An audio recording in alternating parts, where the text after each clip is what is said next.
kita. Tolong sambil dicatat pada saat harus ada yang memimpin.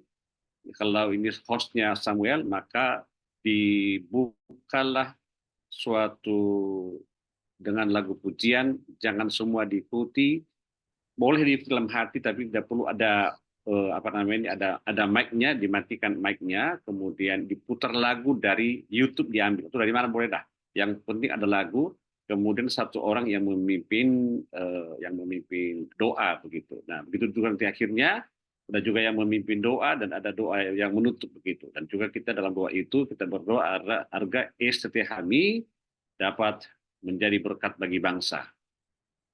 Oke, nah, oke. Pada malam ini saya diberikan tugas untuk menyampaikan beberapa hal dalam perkuliahan kita. Samuel, kepada siapa saya kirim saya punya bahan ini supaya bisa di apa namanya dilihat, dipelajari Kalau bersama. kepada saya boleh Pak gitu. Samuel Nanti aja. saya kirim ke grup gitu Pak. Sebentar ya.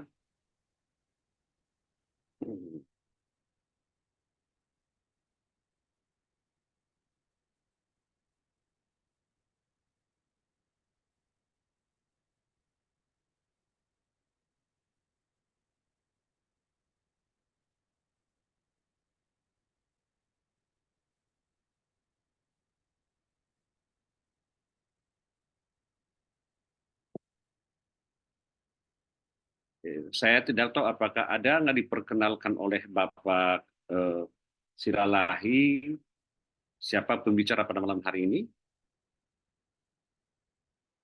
Sebagian Belum, sih Pak. tahu orang, tapi Ada. belum ya. Baik, Belum, Pak. Belum kenal. Belum kenal. baik, baik. Ya, tapi mohon Pak Ferry silakan on kamera Pak. Udah Semua on on ini, kamera. Kalau Pak. Udah, saya baru sampai di Hah? rumah, Pak. Baru nyampe rumah. Oke, oke, baik. Tapi kalau tidak ada yang on kamera susah juga kita bicara. Masih banyak ini, Mbak. Yang hadir hari ini biasanya kalau dia off kamera, maka dinyatakan tidak hadir atau absen. Dan biasanya ditolak langsung. Gitu ya. Tolong disampaikan nanti kepada teman-teman Ya, semua. Pak. Dan jangan hanya fotonya aja yang nampak, jangan hanya fotonya aja. Itu banyak kali yang pintar-pintar itu, yang Zoom itu, dia hanya fotonya aja dinampakkannya, tapi videonya nggak ada. Coba lambaikan tangan semua. Nah, coba. Berapa orang bisa melambaikan tangan? Kan nggak ada kan? Ayo. Jadi sia-sia kita bicara kalau nggak ada orangnya.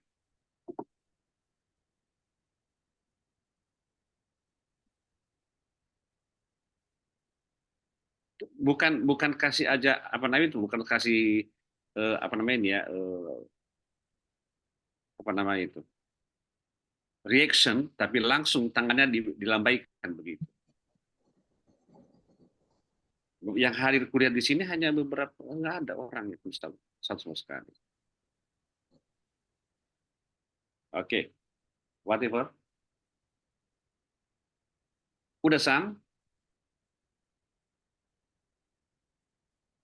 Samuel? Kau.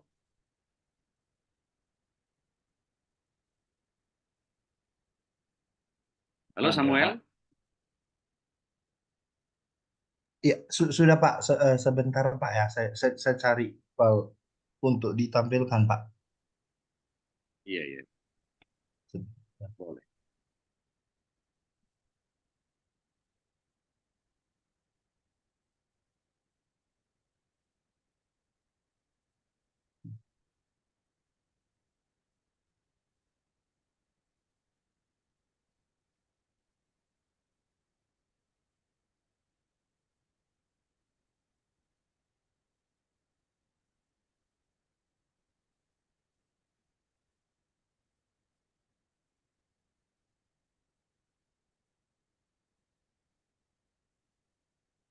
Eh, sudah saya buka, kelihatan Bapak Ibu.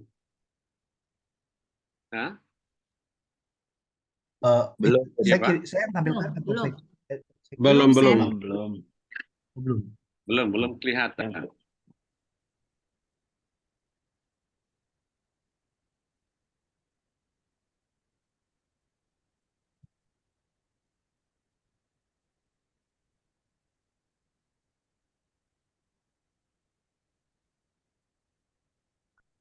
Bisa diklik. Diklik bisa Pak, tapi kok belum di layar saya udah ada tapi tunggu ya. Dilihat semua orang belum dapat kan? Belum ya? Kalau di layar Belum. saya kelihatan. Layar saya Di masih layar saya file. kelihatan. Share screen-nya Di layar saya kelihatan. Mukanya Samuel.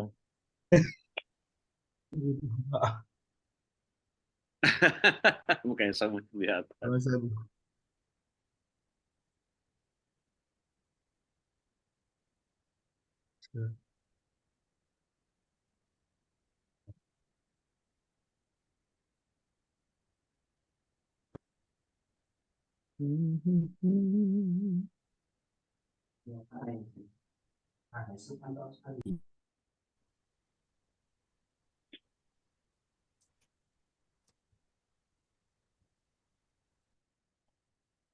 Gimana?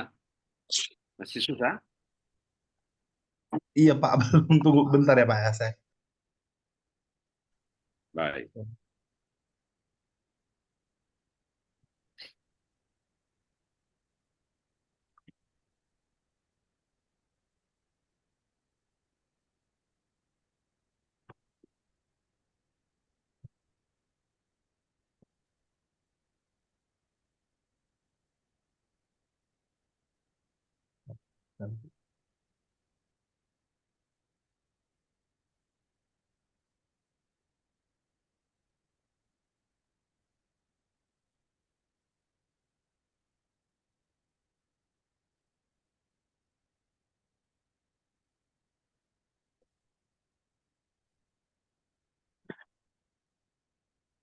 Haleluya. Oh, praise the Lord.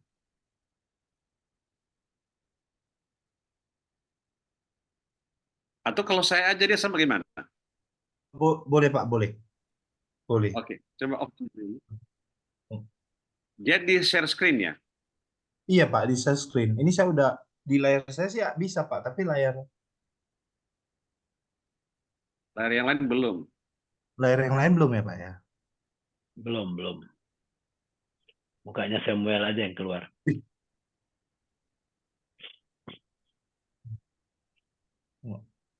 Di layar saya bisa, tapi di layar ini belum nampak ya Bapak Ibu ya di layar. Belum. Belum. Belum Atau ya. di refresh. Oke. Bahasa Rosem, bahasa Roh. Ini udah Pak? Ini udah? Belum. belum, Sam, belum. Belum. Masih seperti yang tadi. Belum. Semnya bahasa Roh yang kuat. Biar keluar.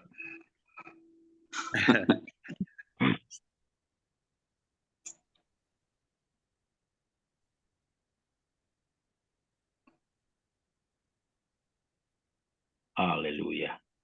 Di tempat saya udah nampak Pak, tapi Di-share kan belum, Sam. gitu. Masih seperti yang Belum tadi ada. gambar. Masih Ini layar belum nampak komputer di sini. semua aja dikeluarkan. Kecilkan itu Putri. Soalnya ini udah Kecilkan itu.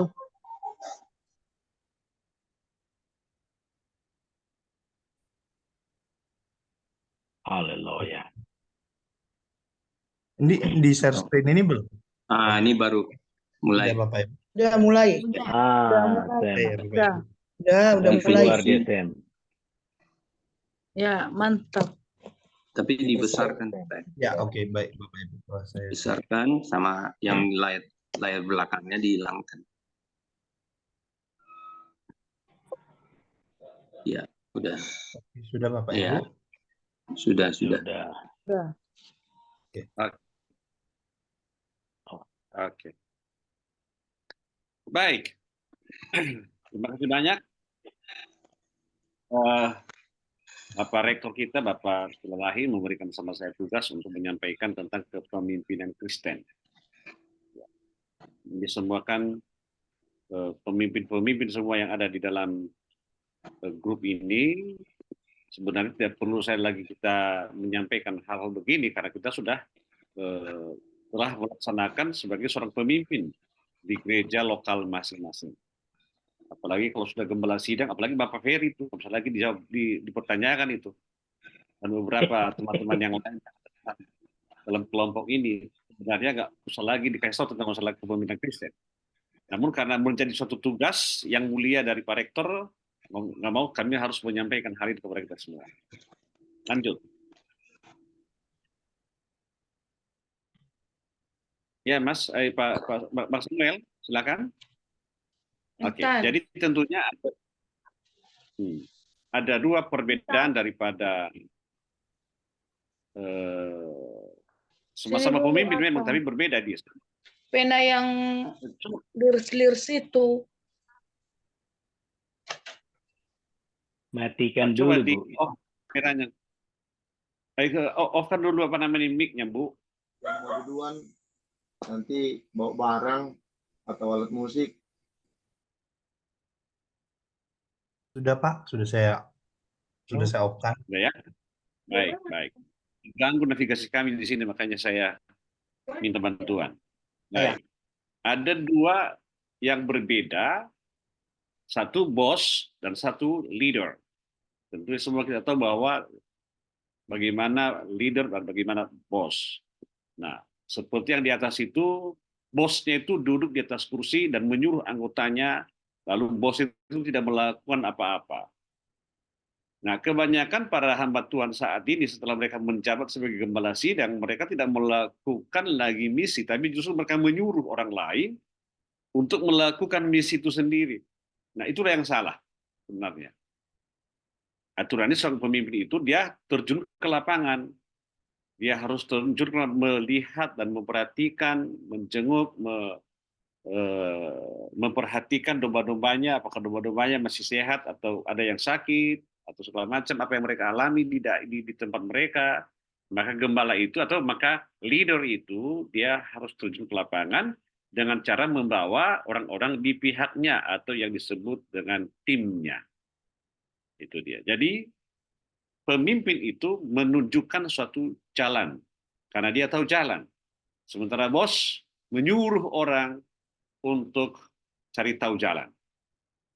Nah, itu yang menjadi suatu persoalan. Tentunya kita pada hari ini bukan sebagai bos, tetapi sebagai leader atau pemimpin. Lanjut. Apa ini, Mas? Samuel, apa ini? Semua on kamera. Oke, baik. Mana layar kedua, Bang Samuel? Ko Samuel? Ko Samuel? Iya Pak, maaf bentar Pak. Ini saya tadi ke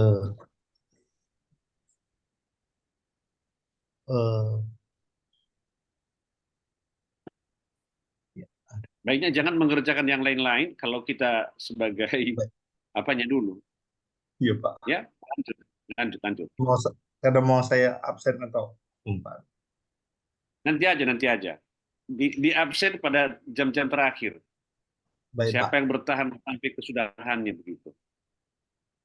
Oke, jadi definisi tentang leadership. Jadi leadership is a process in which a leader attempts to influence his or her followers to establish and complete a goal or goals. Lagi. Next.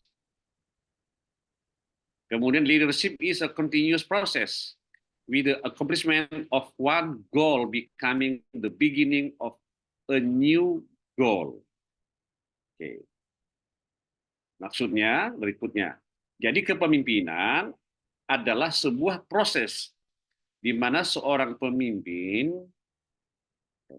itu berusaha memengaruhi para pengikutnya untuk menetapkan dan mencapai suatu tujuan atau beberapa tujuan. Itu definisi daripada kepemimpinan. Kemudian kepemimpinan adalah proses yang berkelanjutan dengan pencapaian satu tujuan menjadi awal dari tujuan yang baru. Itulah dulu kita definisikan yang disebut tentang kepemimpinan. Nah, perlu kita tahu bahwa kita harus mempengaruhi orang. Siapa yang mengikuti kita, kita pengaruhi mereka, mengarahkan mereka kepada tujuan yang telah kita tetapkan. Contohnya begini, tentunya kita mempengaruhi orang-orang atau jemaat kita, karena kita berbicara tentang masalah gereja ya, kita mempengaruhi jemaat kita untuk mencapai suatu tujuan, yaitu mengenal Yesus dan membuat dia dikenal. Nah, itu. Jadi jangan kita mau saja yang terkenal, tapi yang harusnya kita perkenalkan. Kemudian tidak berhenti pada posisi begitu saja, harus ada suatu keberlanjutan, ya, continue dari hari ke hari, dan kemudian biar Bapak Ibu tahu bahwa kebanyakan sekali para pemimpin-pemimpin gereja mereka gagal dalam hal ini, dalam hal berkelanjutan. Jika dulu sewaktu saya ada dalam satu organisasi gereja, maka kepemimpinan gereja itu tidak pernah berpindah tangan ke orang lain, tapi dia menganggap bahwa dialah pemimpin yang ideal dalam memimpin gereja tersebut. Nah, beberapa tahun berikutnya, lalu terjadilah suatu kevakuman atau kealfaan daripada hamba Tuhan itu karena penyakit dan dipanggil Tuhan. Akhirnya gereja tersebut tercerai-berai, bahkan terbagi-bagi semua, ada yang sana, ada yang sini, ada yang bikin gereja yang baru, dan saat ini pun gereja itu juga terus berkelanjutan dalam suatu perseteruan. Tidak pernah ada suatu kebaikan, karena yang mereka dirikan itu bukanlah membangun iman, tapi yang mereka lakukan itulah membangun suatu organisasi. Nah, akhirnya karena mereka berebut organisasi, maka terjadilah suatu perselisihan satu dengan yang lain. Nah, jangan sampai hal itu terjadi sama kita. Nah, Bapak Ibu yang kami hormati dalam grup ini, kita harus waspada ke depan. Nah, bagaimana cara kita untuk mengembangkan kita punya kepemimpinan berikutnya? Itu kita bahas nanti, agar kita mendapat atau mencapai suatu tujuan, ya, menjadi awal dari tujuan yang baru, begitu. Berikutnya.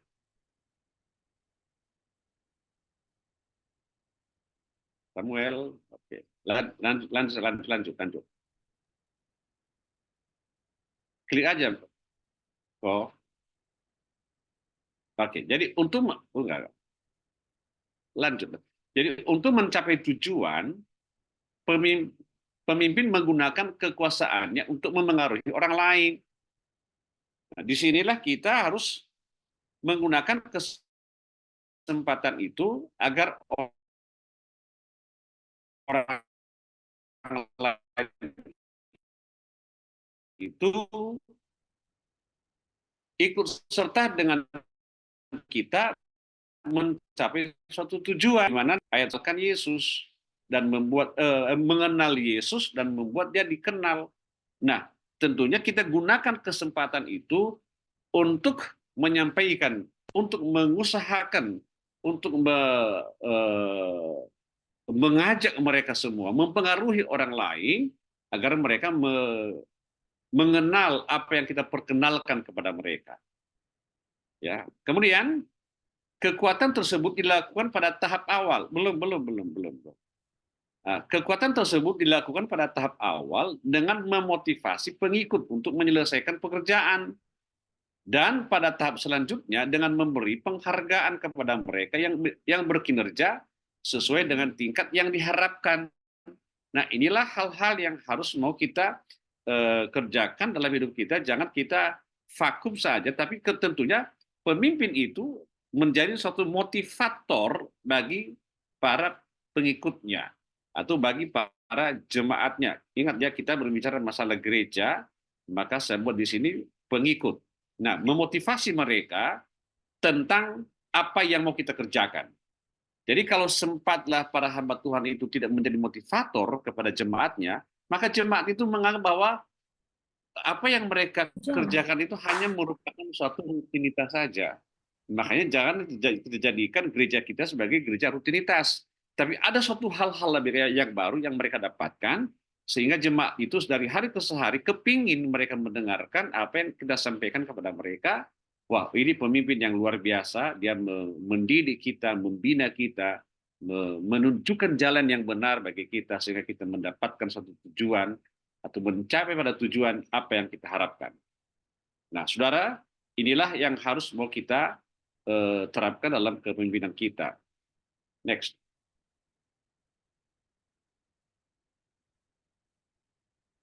Nah, siapa pemimpin Kristen? Kalau kita kembali pada perjanjian lama itu, bahwa firman Tuhan berkata, kamu bukapi kepala. Nah, tentunya semua yang ada dalam Zoom ini adalah sebagai kepala.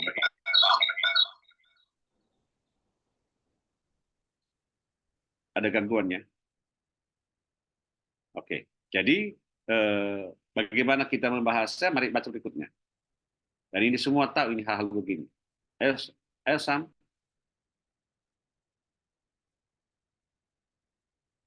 Jadi, a Christian is a person who has believed in Jesus Christ. Oke, kita baca aja bahasa Indonesia-nya ya. Oke, baik. Jadi lanjut. Jadi seorang Kristen itu pemimpinnya adalah orang yang percaya kepada Yesus Kristus, menerima Dia sebagai Tuhan dan Juru Selamat, dan hidup sesuai dengan ajaran dan petunjuk daripada firman Tuhan itu. Nah, sekarang ini banyak pengajaran-pengajaran yang aneh-aneh, tolong jangan diaduk-aduk semua itu, tapi coba pegang aja firman Tuhan yang Bapak Ibu terima selama ini, bahwa pemimpin itu yang dalam hal ini disebutkan adalah seorang Kristen adalah orang yang percaya kepada Yesus, menerima Dia sebagai Tuhan dan Juru Selamat, dan hidup sesuai dengan ajaran dan petunjuknya. Nah, kepemimpinan yang alkitabiah, dan dalam hal ini, kepemimpinan Kristen dimulai dengan penunjukan ilahi. Ya, penunjukan ilahi, yaitu ada seperti Musa, Daud, dan Petrus. Nah, kalau ini saya ingin bertanya dulu ini, apakah di dalam perkuliahan selama ini ada nggak ya dosen yang memberikan suatu tes karunia? Belum, Pak. Belum. Oke. Belum, Pak, Nanti belum. setelah Belum. ya, baik. Nanti setelah ini saya akan share nanti kepada kita, tolong nanti dibagikan sama teman-teman, bahwa kita juga harus mengetahui apa karunia yang Tuhan berikan kepada kita. Dan nanti ini saya akan bagikan sama kita semua, supaya kita tahu kita dalam posisi pelayanan apa. Itu dia. Ya, jadi banyak hal-hal yang perlu kita mau kerjakan. Bukan berarti itu ujian ya, tapi membantu kita agar posisi kita dalam pelayanan itu tidak menjadi suatu hal yang membosankan, tapi ada satu gairah baru bagi kita. Oh, ini saya punya passionate saya, ini semangat saya, ini saya lebih cenderung di dalam karunia ini begitu. Jadi perlu juga teman-teman kita mengetahui karunia apa yang Tuhan berikan kepada kita. Nah, ingat, kepemimpinan yang alkitabiah, dan dalam hal ini ya kepemimpinan Kristen dimulai dengan penunjukan ilahi. Selangi ya, penunjukan ilahi. Ya, seperti Musa, Daud, Petrus, dan sebagainya. Banyaklah para hamba Tuhan yang ada dalam Alkitab, dan tentunya di antara kita juga ada yang demikian. Berikutnya.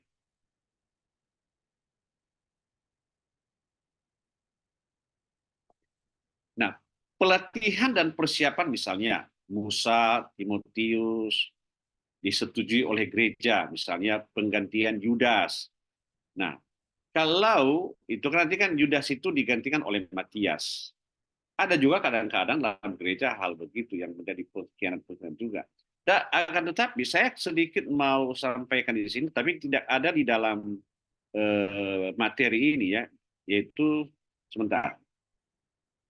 Saya minta satu orang nanti membaca di antara kita. Maksud saya kenapa kita membaca supaya jangan hanya saya saja yang bicara, tapi teman-teman juga bisa bicara juga. Itu. Nah, itu Kisah Rasul pasal 6 ayat 3. Silakan dibaca, siapa duluan?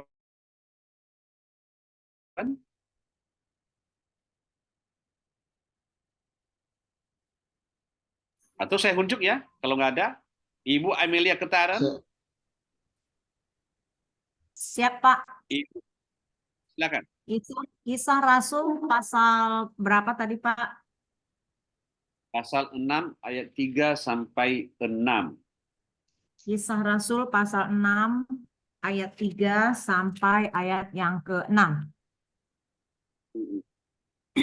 Karena itu, saudara-saudara, Maaf, ayat 3 saja ya. ayat 3, Pak. Ya, Oke, ayat 3 saja. saya bacakan, Pak. Karena itu, saudara-saudara, pilihlah 7 orang dari antaramu yang terkenal baik dan yang penuh roh dan hikmat, supaya kami mengangkat mereka untuk tugas itu. Nah, saudara, ini bukan saya berkhotbah, tapi saya ambil referensinya daripada ayat ini. Siapa yang hendak menjadi seorang pemimpin itu, nah inilah yang mereka sepakati di dalam Kisah Rasul ini, yaitu orang-orang pilihan begitu. Ya pilihan itu ya ada yang pertama-tama terkenal baik. Jadi hamba Tuhan itu harus dinyatakan terkenal baik. Ya, jangan pula ya baik di luar, di rumah tidak. Harus dua-duanya, di rumah baik, di luar pun baik. Jadi dia terkenal baik. Jadi kita harus pegang, kita punya predikat di situ. Predikat kita adalah terkenal baik. Yang kedua adalah penuh roh. Ya, penuh roh. Jadi harus juga kita dipimpin oleh Roh Kudus. Jangan roh kuda. Bahaya kalau roh kuda juga. Lompat sana, lompat sini. Oh, bahaya sekali kalau begitu. Tidak bisa kita memimpin suatu jemaat atau suatu perkumpulan kalau kita tidak dipenuhi oleh roh. Tentu yang Roh Kudus yang dimaksud di sini.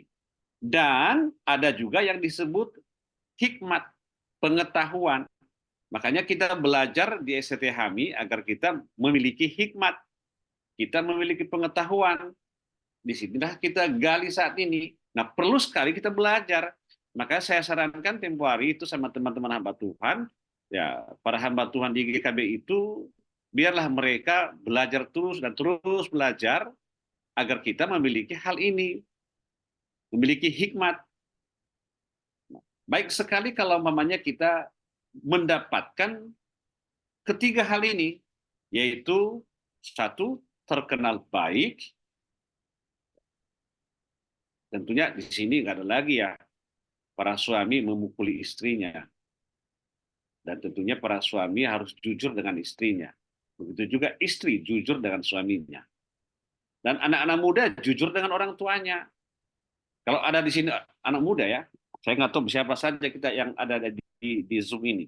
Nah, kemudian ya dipenuhi oleh roh. Ya.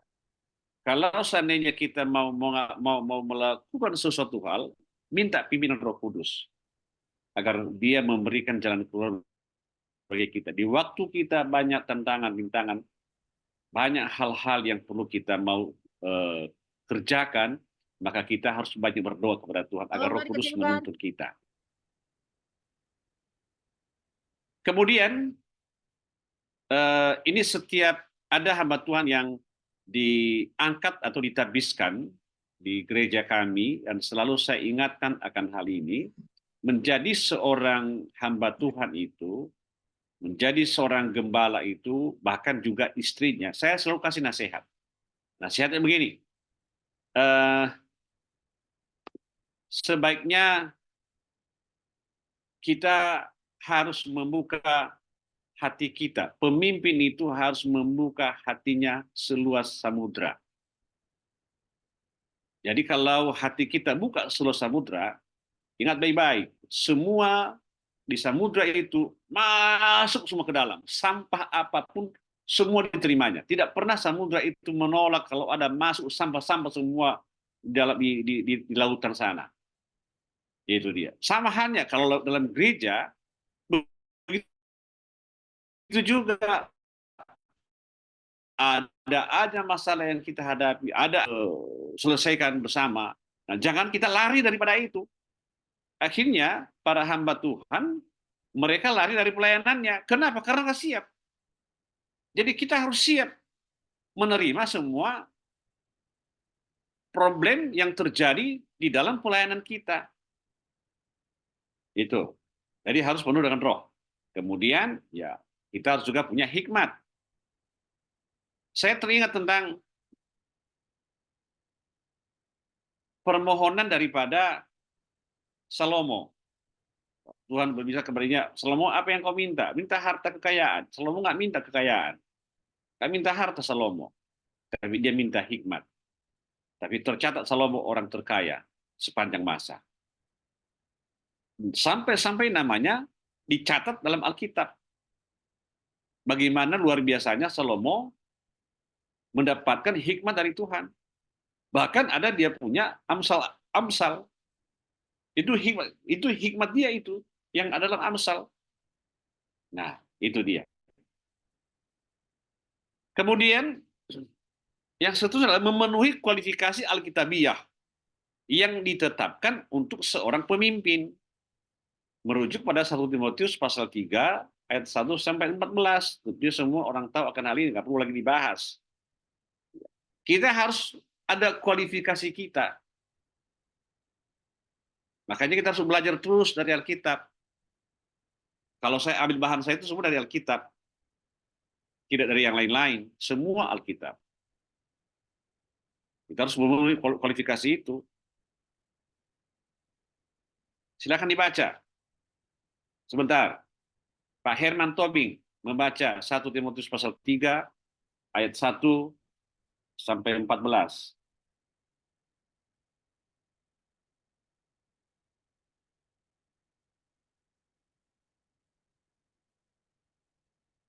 Ada Pak Herman Tobing.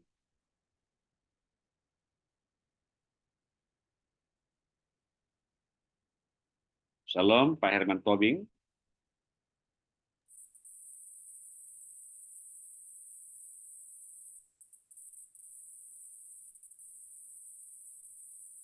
Pak Herman Tobing, silakan dibaca, Pak.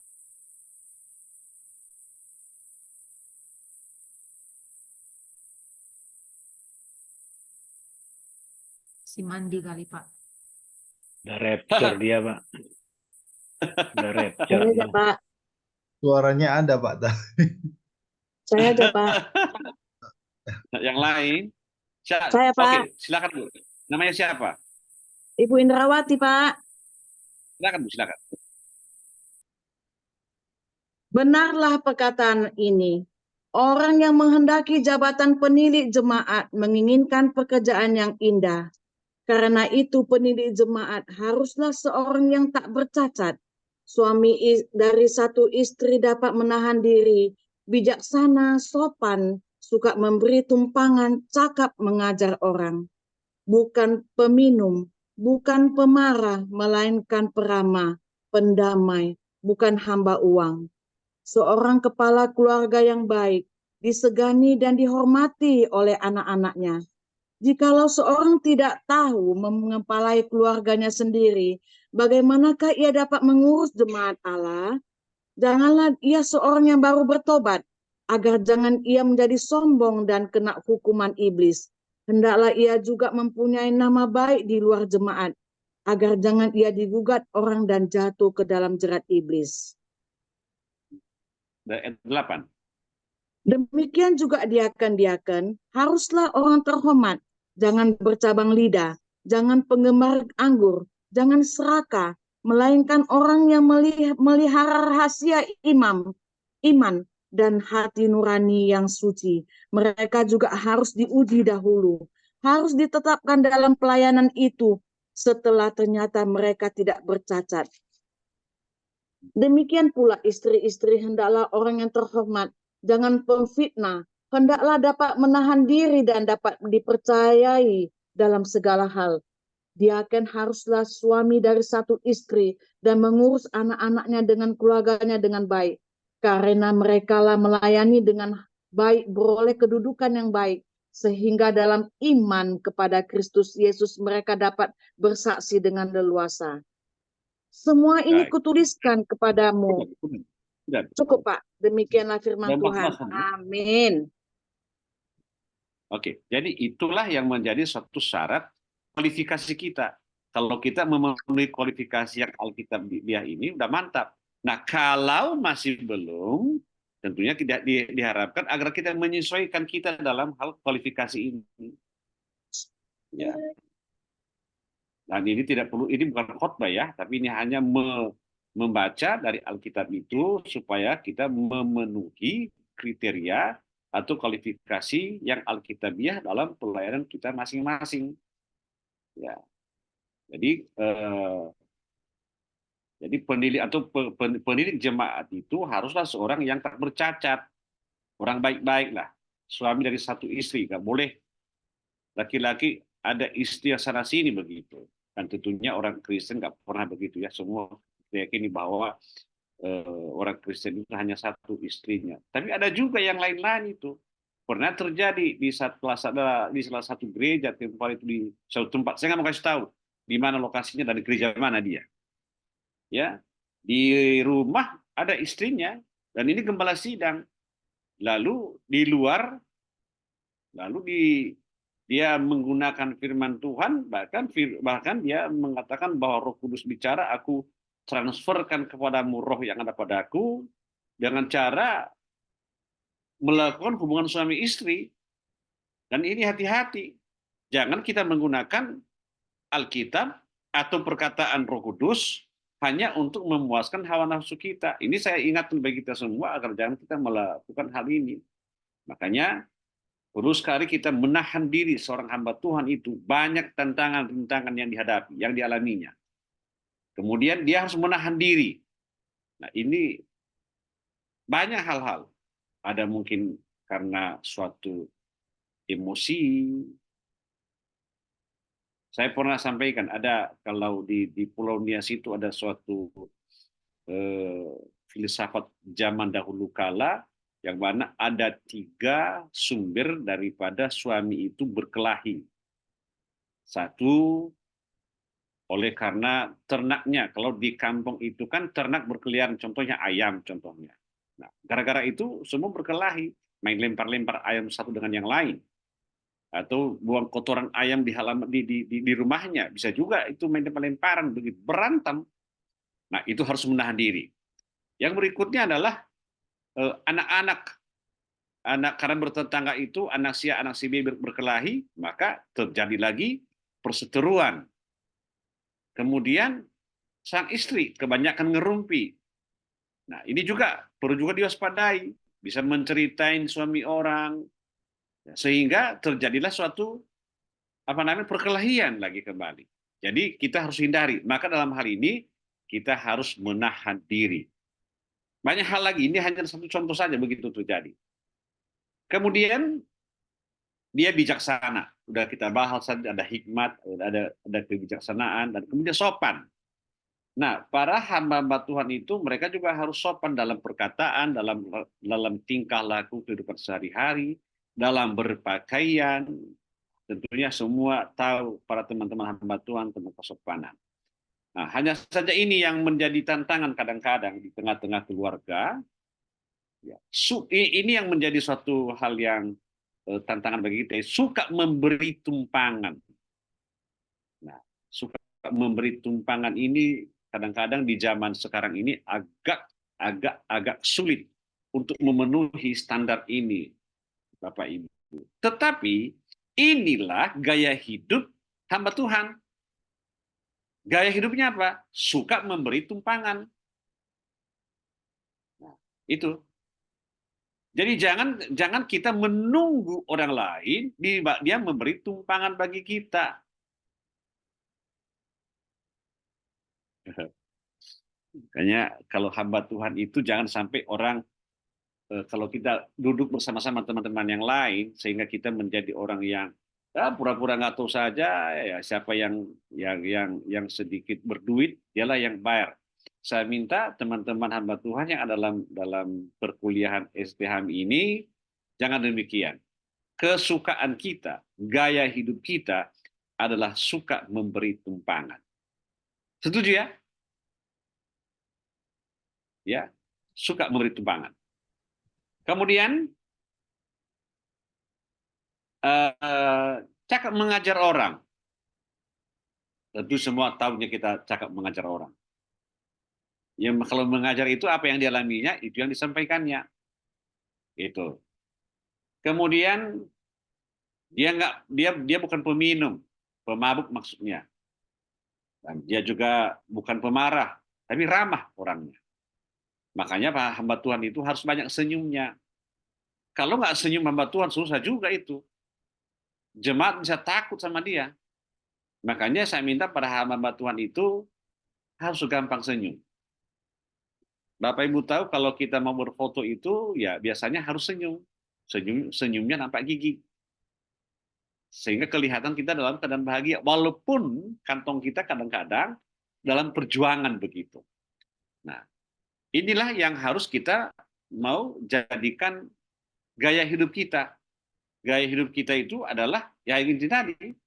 Bukan pemarah, melainkan peramah. Nah, ada satu quote yang saya posting di dalam saya punya Facebook beberapa hari yang lalu, yang mengatakan bahwa senyum itu menyelesaikan masalah. Dan yang berikutnya, diam itu menghindari masalah. Saya ulangi, senyum itu menyelesaikan masalah, dan diam itu menghindari masalah. Jadi senyum itu sangat penting sekali, membuat orang adem di hatinya kalau kita senyum kepada satu sama yang lain. Tapi kalau muka kita, wajah kita, karena saya ini pendeta besar, lalu susah senyum, gawat juga begitu. Orang takut melihat kita, orang takut bersama-sama dengan kita. Ya, itu dia. Jadi perlu sekali kita menjadi orang peramah. Kemudian suka memberikan pendamai. Nah, apalagi kan nanti kalau ada suatu jemaat yang bermasalah, nah itu harus dia membawa jemaat itu untuk berdamai. Jangan pro A dan B. Itu dia. Nggak boleh, walaupun ada orang dekat. Nggak ada istilah orang dekat. Lebih bagus kita menjadikan suatu penengah dan agar mereka juga berdamai. Dan yang berikutnya adalah bukan hamba uang. Ya, saya minta kepada teman-teman hamba Tuhan supaya juga suka memberi. Jangan kita sedikit uang. Memang uang sangat perlu, sangat dibutuhkan uang.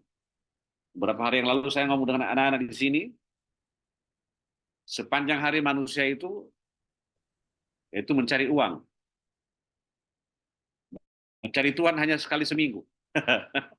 Nah, seharusnya kita harus mencari Tuhan. Baru kan firman Tuhan berkata, carilah dahulu kerajaan Allah dan kebenarannya. Maka semuanya itu akan ditambahkan kepadamu. Tetapi sekarang terbalik. Banyak orang tidak mengikuti akan hal itu. Yang mereka laksanakan justru duluan mencari uang. Iya. Itu dia. Jadi, kemudian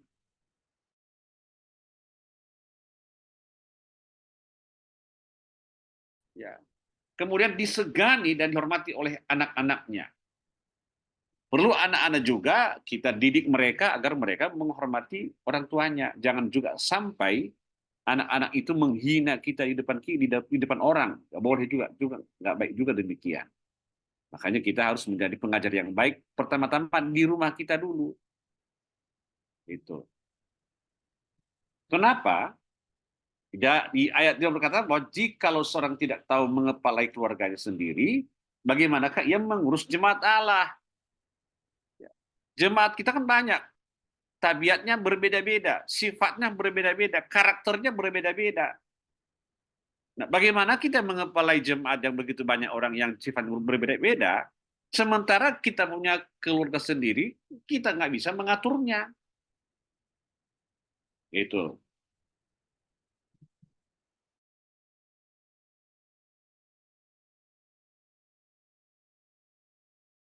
Berikutnya sama halnya saya yang berikutnya nanti sampai kepada ayat yang ke-13. Ya, saya nggak perlu lagi membahas berikutnya agar kita semua dapat memahami. Hanya saya menyinggung beberapa hal saja. Maka para pemimpin itu, para hamba Tuhan itu memiliki kualifikasi yang seperti tertulis di dalam Alkitab. Berikutnya.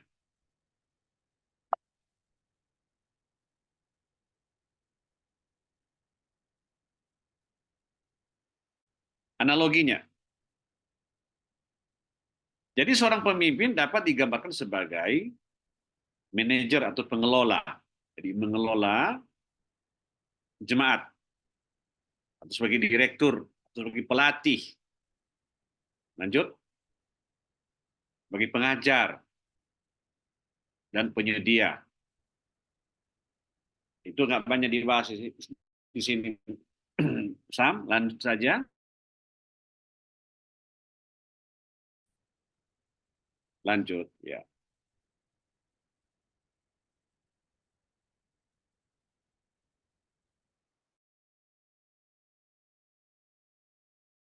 Hal-hal yang seperti ini, satu, membangun tim.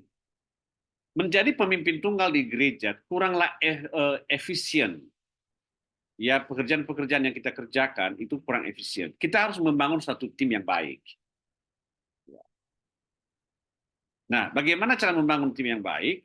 Sekurang-kurangnya dulu, peserta tim kita itu, kalau dia seorang suami, istrinya dulu harus menjadi timnya.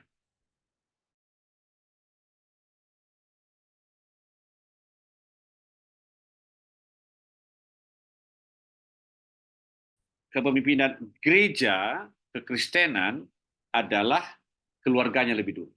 Jadi suami istri harus bersama-sama bekerja di dalam hal mengelola jemaat. Nah, setelah itu baru dia melihat daripada orang-orang di sekitarnya di dalam pelayanannya itu siapa yang dapat membantu dalam hal pengelolaan jemaat itu. Nah, caranya adalah kalau saya apa yang kami kerjakan itu, kita berkunjung ke rumah seseorang, si A contohnya. Nah, kita amati. Ini jemaat dan kita mau jadikan dia sebagai tim kita. Kita amati apakah beliau ini bisa mendukung kita. Bapak Ibu, kebanyakan di luar banyak orang yang mengatakan bahwa sangat mendukung kita dan luar biasa. Ya. Akan tetapi perlu diperhatikan beberapa hal. Pada waktu kita berkunjung ke rumahnya, yang pertama dulu, apakah rumahnya tertata rapi, bersih atau tidak? Itu. Karena ada orang itu ya sembarangan aja semua sampah-sampah di mana-mana. Ini dulu yang paling utama dulu mau diperhatikan begitu. Jadi secara diam-diam para pemimpin itu memperhatikan setiap hal-hal begini. Kemudian apakah dia enggak ya menawarkan minum apa begitu ya? Karena yang datang itu adalah pemimpin ke rumahnya. Dan tentunya dia nggak tahu bahwa dia itu akan diangkat menjadi bagian tim daripada pelayanan kita. Maka perlu bagaimana caranya menyambut kita, bagaimana caranya waktu kita keluar dari rumahnya, Biasa begini, kalau seseorang keluar dari rumahnya itu diantar sampai ke pintunya, itu yang baik. Ya, itu membangun tim. Kemudian, kalau dalam tim itu memberikan kesempatan kepada mereka menyampaikan suatu pendapatnya. Dan kita meminta pendapat mereka. Apa buah pikir mereka juga. Dan ingat baik-baik, tidak semua tim itu mendukung kita. Tetapi mereka berada di situ untuk balancing. Membangun suatu keseimbangan. Ada kadang-kadang mereka kritisi, lalu kalau ada di antara tim kita, mereka kritisi kita, jangan anggap itu musuh. Jangan anggap itu saingan kalau ada yang menonjol. Itu bagian tim. Contoh, bertahun-tahun bangsa Indonesia itu tidak gol-gol dalam suatu sepak bola, tidak masuk dalam kejuaraan sepak bola. Baru-baru ini kita dengarkan Indonesia melawan Korea, menang Indonesia, ya itu. Tapi orang Indonesia biasanya tidak pernah mendapat ke sana begitu. Kenapa? Karena orang Indonesia itu susah sekali mengerti tentang masalah bekerja dalam tim. Mereka mau menonjolkan diri sendiri. Mereka nggak tahu bahwa bersama dengan tim itu kita mampu melakukan segala sesuatu. Di dalam pelayanan juga begitu. Kita harus bekerja dengan tim. Supaya apa? Supaya tercapai apa yang Tuhan inginkan dalam pelayanan kita. Mulailah bangun tim saudara di dalam pelayanan saudara agar pelayanan itu bisa maju, bisa berkembang. Kenapa? Karena kita tidak bisa melakukan semuanya. Kita tidak bisa mengerjakan segala sesuatunya. Makanya jangan salah kalau di gereja saya itu banyak sekali tim saya. Ada 20 orang yang ada dalam tim saya. Itu dia. Jadi, memang menerapkan apa yang diperlukan untuk memastikan bahwa ada kolaborasi yang baik antara kepemimpinan dan pengikut. Persatuan dalam tim kepemimpinan adalah sangat-sangat penting sekali. Itu pesan. Maka Bapak Ibu sebagai pemimpin Kristen, ya, membangun tim itu sangat baik dan bermanfaat bagi kita. Kemudian, dua tantangan utama yang menghalangi tim building individualisme. Itu budaya kita lebih menghargai individualisme dibandingkan kelompok. Dan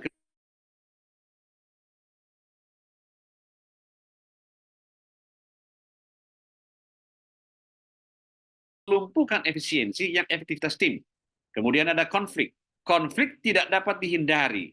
Ingat ya, dalam satu tim itu ada saja konflik. Dan tidak dapat dihindari. Namun para pemimpin harus berusaha sebaik mungkin untuk menyelesaikannya. Jangan dibiarkan konflik itu berkelanjutan, berlarut-larut, tapi harus ada suatu upaya di dalam menyelesaikan suatu konflik di dalam pelayanan itu sendiri. Kebaikan yang salah dapat membatasi kredibilitas pemimpin dan berdampak pada pembangunan tim. Tim itu sangat perlu. Tim itu sangat bermanfaat. Saya ulangi, kita tidak bisa mengerjakan suatu hal tanpa ada orang yang bekerjasama dengan kita. Tahukah saudara bahwa pada waktu Tuhan menciptakan Adam, Tuhan bicara kalau hanya satu orang saja tidak baik. Dia membangun satu tim. Maka dia menciptakan wanita yang disebut Hawa. Maka Tuhan bilang, ini baik sekali. Maka kalau kita dalam tim itu sangat baik. Saudara. Kalau satu orang itu tidak baik, maka perlu kita membangun tim di dalam kepemimpinan kita.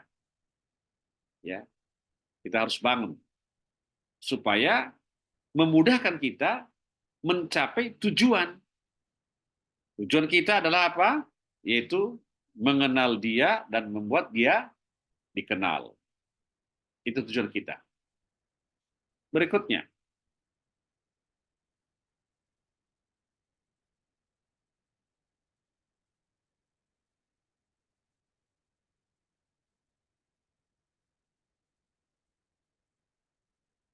udah lewat ini, udah selesai ini. Nah, kemudian pemimpin itu mengidentifikasi jenis konflik. Belum ke sini.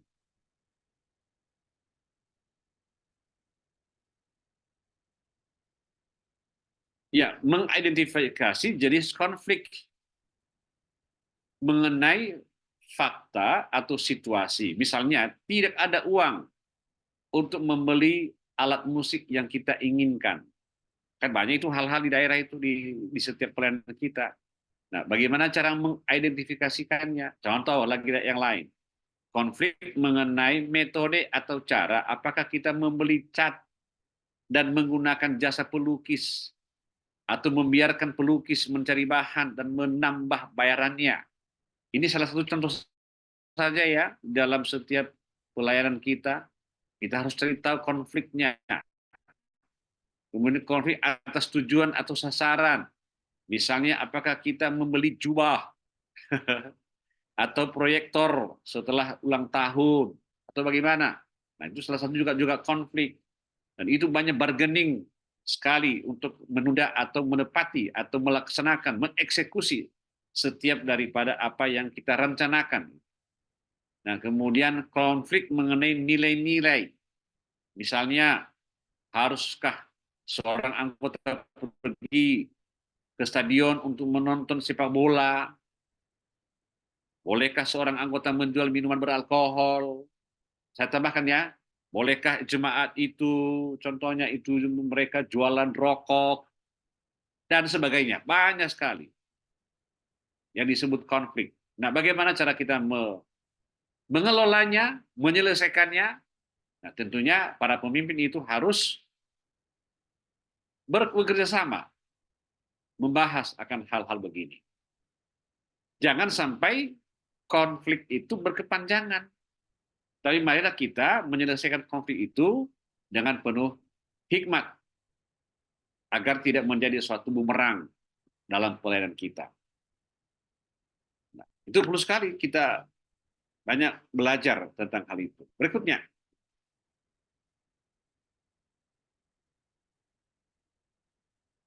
panduan untuk solusi.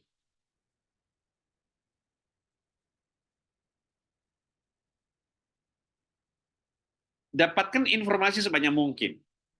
Ya, ditanya, maaf, beli waktu ini, Pak Samuel, ini bukan beri waktu sebanyak mungkin. Tolong diperbaiki. Waktu nggak bisa diberi, tapi beri waktu sebanyak mungkin. Ada salah ketik tadi. Ya.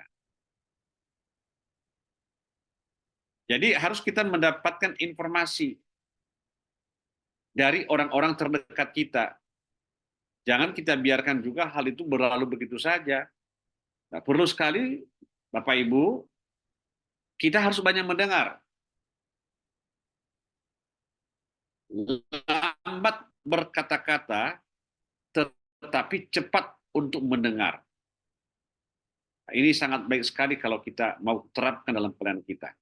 Kemudian, tentunya kita harus memberi waktu kita. Kadang-kadang para hamba Tuhan saat ini, mereka lebih sibuk daripada wali kota di daerahnya. Ya, sehingga pakai sekretaris segala macam menghubungi dia. Itu banyak itu, entah. Dan kebanyakan juga kulihat hamba-hamba Tuhan ini lebih banyak bermedia sosial, ya, daripada pelayanan. Ya. Jadi oleh karenanya kita harus mendapatkan, harus kita memberi waktu sebanyak mungkin untuk pelayanan itu mendengarkan mereka, ya, mendengarkan mereka. Apalagi kalau mamanya pemimpin itu membuka kesempatan untuk konseling. Karena jemaat itu banyak sekali tantangan-tantangan yang mereka hadapi, banyak sekali persoalan hidup. Maka sebaiknya para hamba Tuhan itu memberikan waktu mereka untuk jemaat. Itulah pemimpin Kristen.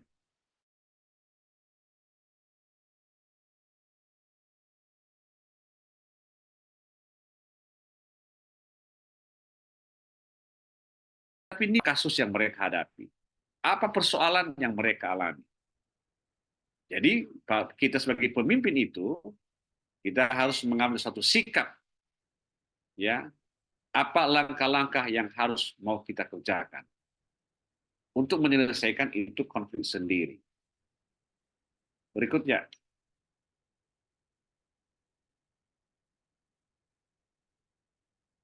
yang ketiga delegasi, yang bahasa Indonesia saja. Oh,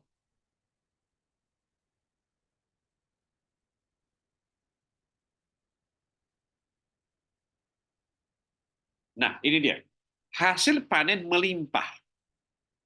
Ini perumpamaan ya, hasil panen melimpah. Harus lebih banyak tenaga kerja yang terlibat. Jadi ada suatu kebutuhan untuk mendelegasikan tugas itu. Saya ulangi, jangan seorang gembala bekerja sendiri atau pemimpin daripada gereja itu bekerja sendiri. Dia juga harus mendelegasikan tugasnya kepada orang lain, tentunya kepada orang yang dipercayainya. Nah, mungkin kalau saudara berkata, oh nggak ada di tempat saya orang yang dapat dipercaya. Harus kita bangun mereka, harus kita tumbuhkan mereka di dalam kelompok kita agar mereka dapat dipercaya. Ya, untuk melakukan suatu tugas.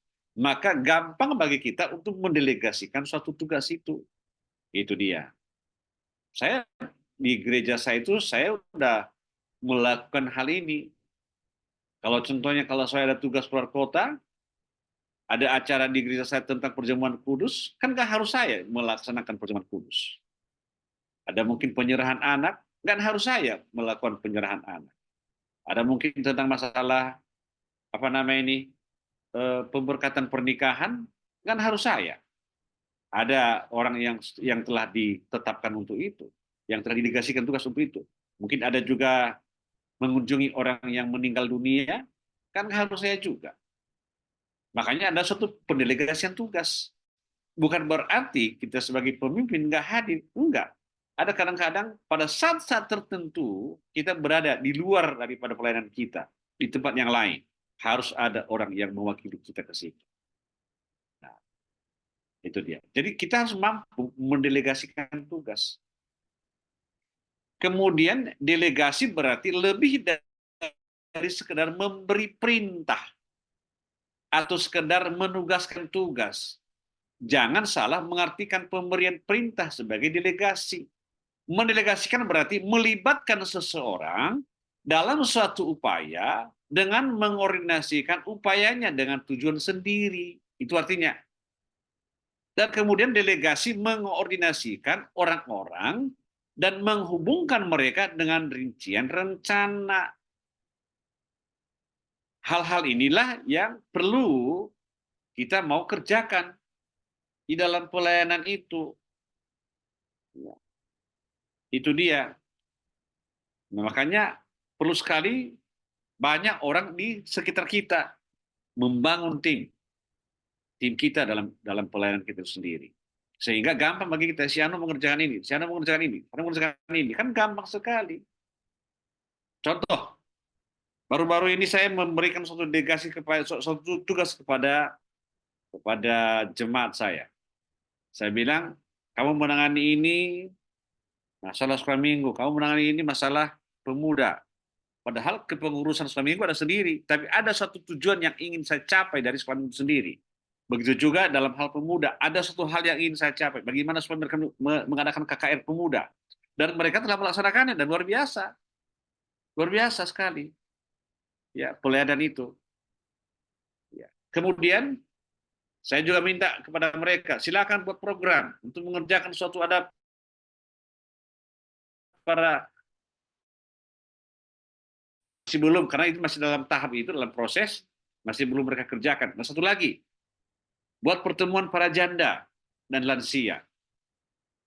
Juga saya sudah kerjakan, juga sudah saya sampaikan itu, tapi masih belum dikerjakan mereka karena masih tahap. Karena setiap bulan itu ada kegiatan. Bulan A, bulan Mei katanya, bulan Juni, bulan Juli. Jadi ada kegiatan setiap bulannya yang mereka mau kerjakan. Nah, itu yang disebut pendelegasian tugas. Dan tentunya saya nggak bisa kerjakan semua. Makanya mereka ada di pihak saya untuk melakukan suatu kegiatan-kegiatan itu. Jadi hanya saya koordinasi kapan dimulai, kapan disenakan, apa saja yang mau dibutuhkan, gitu. Jadi pemimpin itu harus mengkondisikan suatu hal itu. Sehingga tercapailah tujuan apa yang kita inginkan dan apa yang kita mau. Tujuannya adalah sebenarnya gini, menjaring jiwa. Untuk menjaring jiwa itu memang harus berbagai macam cara kita buat agar mereka mengenal Yesus dan Yesus dikenal oleh semua orang. Ya, berikutnya. Proses delegasi. Nah, prosesnya adalah tentunya kita harus juga tuliskan sama mereka apa suatu deskripsi pekerjaannya. Jangan nanti dikasih suatu tugas mereka nggak tahu apa yang dikerjakan begitu. Iya. Tuliskan deskripsi pekerjaan. Kemudian tanggung jawab apa yang ingin Anda serahkan kepada orang tersebut, carilah orang yang cocok. Dan kemudian periksa kompetensi dan ketersediaannya. Jangan pula dikasih pekerjaan atau tugas sama mereka tidak sanggup melakukannya. Jadi tentunya kita harus melihat di antara para tim kita, siapa sih di antara mereka itu yang berkompeten untuk menjalankan suatu tugas yang kita delegasikan ke mereka. Dan memberikan wewenang kepada yang ditunjuk. Kita tidak usah mencampuri mereka, kita hanya mendengarkan apa masalah, apa kendala yang dihadapi sebelum proses pelaksanaan kegiatan tersebut. Nah, kita harus mendengar saja. Dan tentunya kalau ada suatu persoalan yang mereka hadapi, kita harus membuka jalan keluar bagi mereka. Sehingga mereka tidak bingung apa yang mereka kerjakan. Kan ada hal-hal juga mereka harus konsultasi kepada pemimpinnya atau kepada gembalanya. Itu. Jadi jangan pula kita nggak komunikasi. Komunikasi itu, membangun komunikasi itu sangat baik sekali untuk berjalannya suatu proses.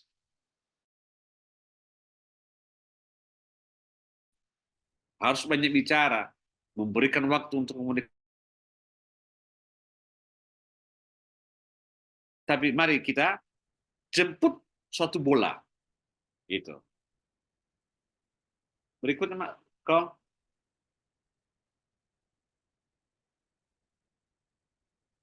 Kemudian akuntabilitas. Jadi para pemimpin Kristen itu perlu mengambil tindakan positif untuk mendorong akuntabilitas yang bermanfaat dan sehat. Ulangi, tindakan positif untuk mendorong suatu akuntabilitas yang bermanfaat.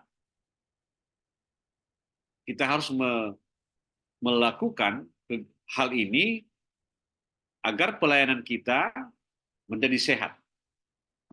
Kemudian, kepemimpinan berjalan dengan akuntabilitas, pemimpin bertanggung jawab kepada orang yang dipimpinnya. Misalnya golongan, organisasi masyarakat, dan sebagainya. Itu harus bertanggung jawab.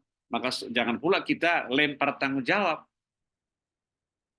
sama anak buah kita. Jadi pemimpin itu harus bertanggung jawab.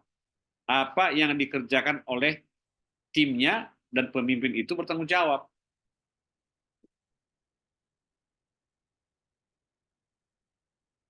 Kemudian pemimpin bertanggung jawab kepada gereja, pemimpin rohani bertanggung jawab kepada Tuhan. Karena bukan hanya kepada manusia kita bertanggung jawab, juga bertanggung jawab sama Tuhan. Kemudian pemimpin spiritual memerlukan rasa akuntabilitas yang tinggi. Banyak itu para pemimpin, apalagi kalau dia, tadi ada dua hal tadi yang saya bilang, ada bos, ada pemimpin. Pemimpin itu bertanggung jawab. Kalau bos itu lempar tanggung jawab, ya, saya ulangi, pemimpin itu bertanggung jawab, bos itu lempar tanggung jawab sama orang lain. Itu tidak baik. Ya, kalau pernah melihat suatu latihan militer atau kepolisian contohnya, apapun yang disampaikan kepadanya, jawabannya hanya satu, siap. Ya, nggak ada suatu jawaban yang lain, harus siap. Siap, komandan. Nah, kita masih ada yang sana-sana sini begitu ya. Sehingga kita nggak bisa seperti begitu. Kita harus siap.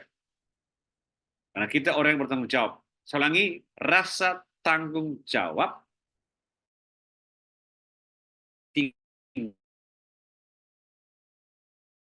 akuntabilitas spiritual.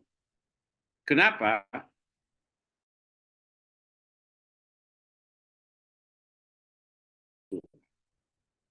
Berikutnya, peningkatan kapasitas. Kepemimpinan adalah hubungan transformasi di mana pemimpin berinvestasi dalam pertumbuhan dan perkembangan para pengikutnya, memberdayakan mereka untuk menjadi apa yang Tuhan telah anugerahkan kepada mereka. Nah, makanya tadi saya bilang kan, contohnya di dalam suatu dalam pribadi, lepas pribadi itu ada karunia seharusnya yang Tuhan telah berikan kepada kita, tapi banyak mungkin di antara kita belum menggali karunia apa yang ada padanya begitu. Nah, makanya ini saya bantu memang tadi, tapi nggak apa-apa ya. Tadi saya tanya sama Bapak Rektor tadi tentang masalah tes karunia. Beliau menjawab bahwa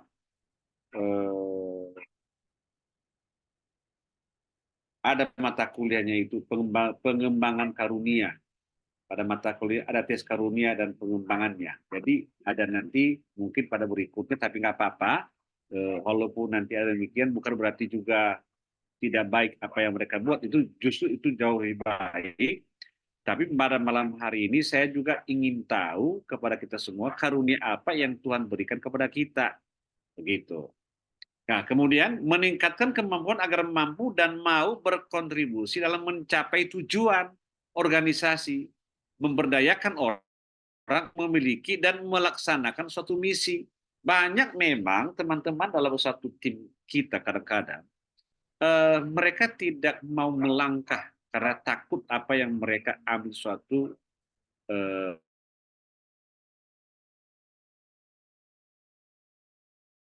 mereka suatu kepercayaan untuk melakukan suatu hal yang telah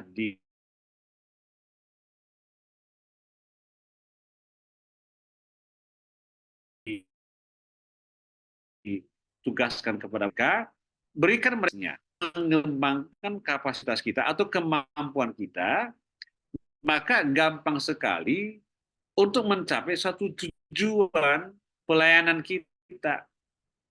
Itu. Jadi perlu kita kembangkan hal-hal demikian.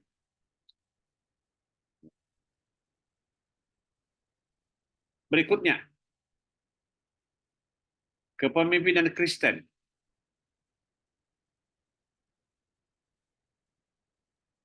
Nah, ketika kebanyakan orang berpikir tentang kepemimpinan, mereka membayangkan seorang perwira militer yang memberikan perintah atau seorang majikan yang mengawasi karyawannya dengan ketat. Jadi memastikan semua pekerjaan selesai. Nah, aspek-aspek ini dapat menjadi bagian dari kepemimpinan. Namun, ingat ya, namun bukan merupakan inti dari kepemimpinan Kristen. Bagaimana caranya? Yesus Kristus adalah teladan utama kepemimpinan rohani kita. Jelas ya? Walaupun memang secara terbaik, Namun bukan itu tujuannya sebenarnya. Tetapi bagaimana Yesus yang menjadi teladan bagi kita sebagai seorang pemimpin dari zaman ke zaman sampai hari ini, ya, dialah teladan bagi kita sebagai pemimpin rohani, sebagai pemimpin utama. Namun begini, ada saya berikan tugas kepada kita. Tugasnya simpelnya, nggak susah-susah. Tugas dari saya.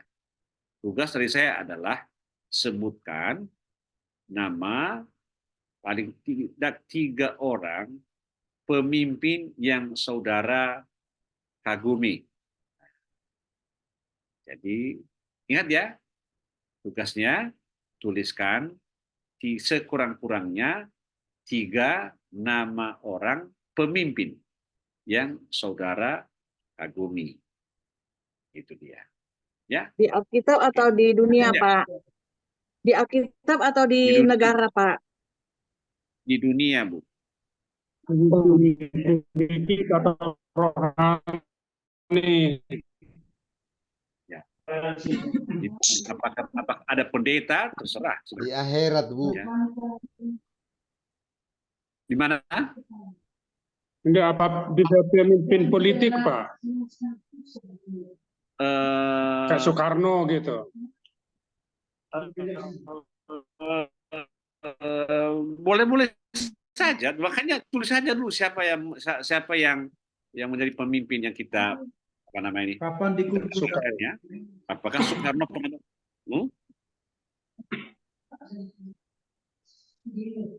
Oke. Berikutnya. Bebas. Tidak harus ini. Serasa sampai di situ dulu, baru nanti kita masuk pada sesi berikutnya.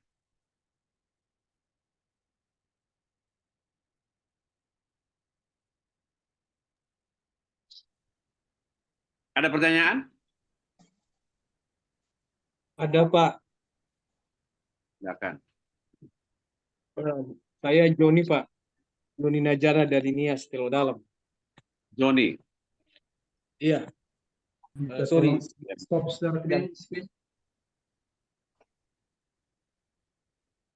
Ya, izin Ya, bertanya, coba Pak. kembalikan.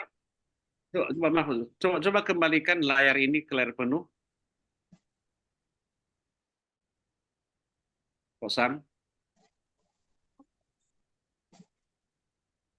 Sudah, Pak. Sudah ke layar penuh, Pak. Udah. Boleh, Pak? Silakan. Oh iya. Jadi kan di awal tadi Bapak sampaikan bedanya bos dengan leader. Nah, ini kan khusus tentang kepemimpinan. Apakah seorang pemimpin itu, Pak, itu harus tahu banyak hal dan semua hal? Atau memang karena ada seseorang yang pernah berkata kepada saya, seorang pemimpin dia tidak harus tahu semua, tapi bagaimana dia mengelola sumber daya manusia yang ada di dalam organisasi dia. Tetapi di satu sisi juga pada akhirnya karena memang dia pemimpin dan dia punya prinsip bahwa seorang pemimpin tidak harus tahu banyak hal, akhirnya dia tidak mau belajar juga.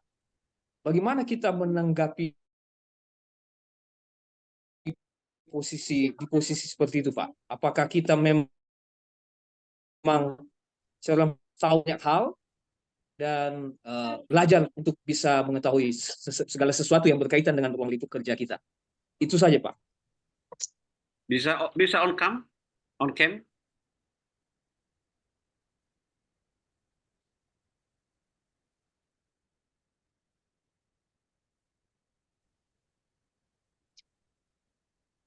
Pak Zuni bisa on cam?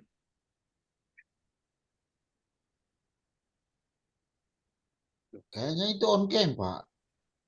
Saya on cam, Pak. Kalau saya kira sama Pak Samuel Bapak bicara atau adminnya. Saya on cam, Pak. On cam.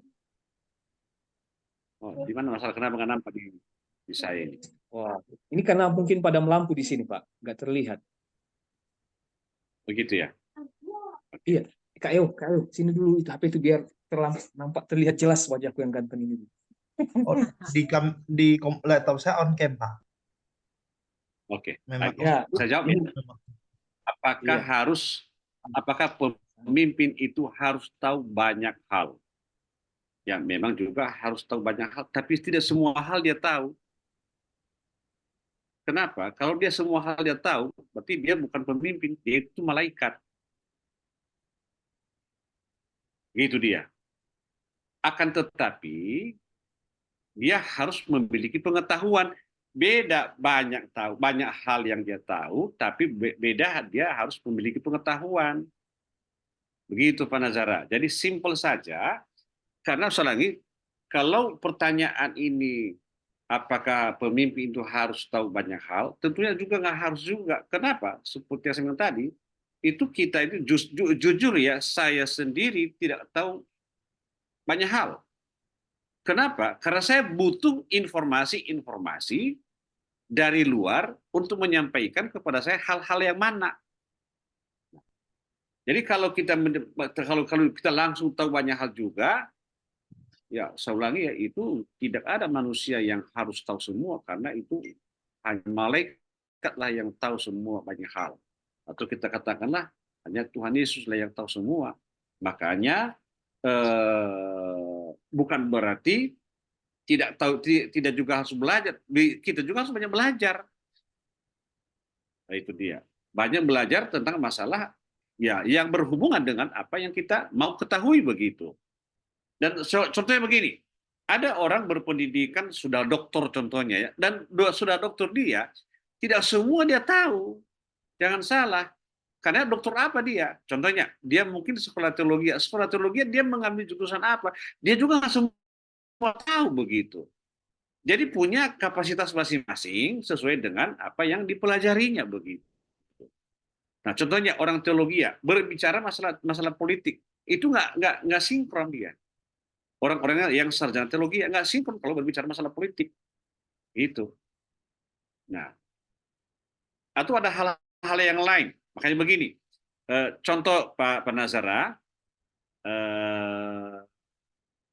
saya bilang begini, ini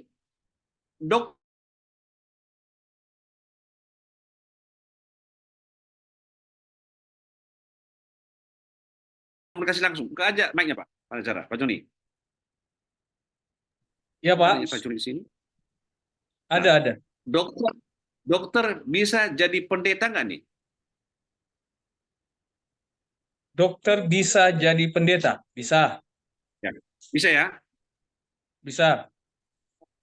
Kebalikannya, pendeta bisa jadi dokter? Tidak bisa. Mesti belajar lagi. Tidak bisa, mesti sekolah lagi dia. Nah, contohnya polisi bisa jadi pendeta? Bisa. Bisa. Kebalikannya, apakah pendeta bisa jadi polisi? Bisa. Hanya polisi bagi dirinya sendiri.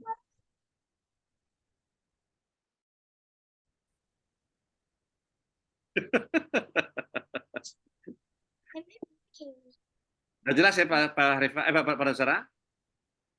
Iya Pak, iya Pak. Nah, jadi dalam kapasitasnya dia harus belajar. Jangan salah, kita hamba Tuhan sendiri. Nah, ini ada lagi apa namanya slogan ini, slogannya berhenti memimpin, berhenti belajar, berhenti memimpin. Makanya hamba Tuhan itu terus belajar terus, nggak ada berhentinya.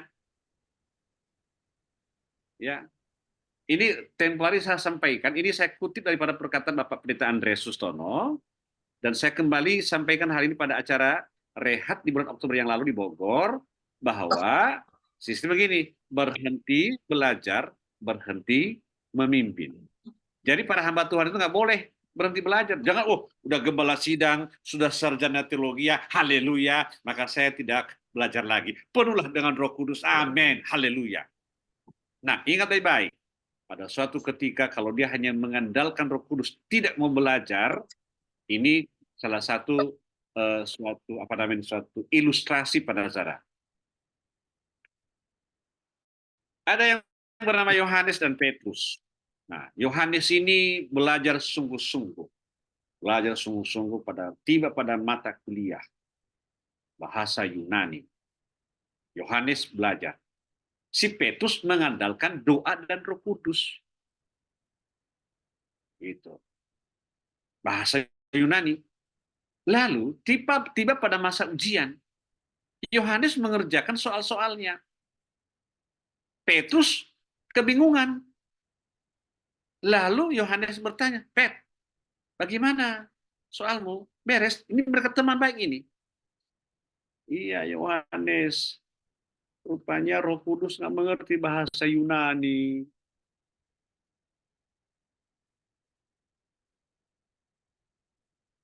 Jelas ya, Pak Joni? Ya,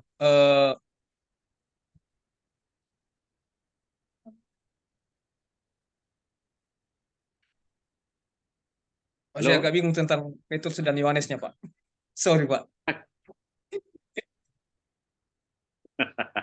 Itu ilustrasi, Pak. Ilustrasi. Iya, di bagian itu saja saya kurang nangkep, tapi yang lain sudah nangkep, Pak.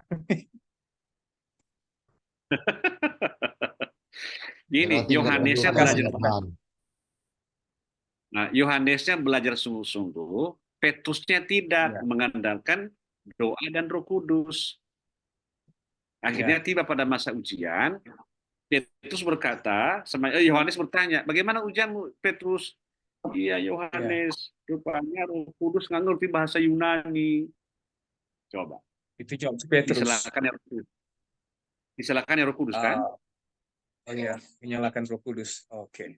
Ah, Ya, sudah kenapa? nangkep, Karena dia tidak belajar. Benar.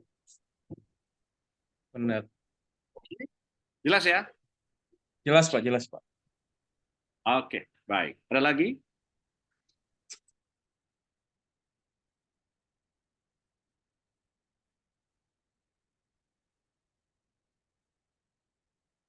Halo? Kalau nggak ada lagi, saya kembali kepada host.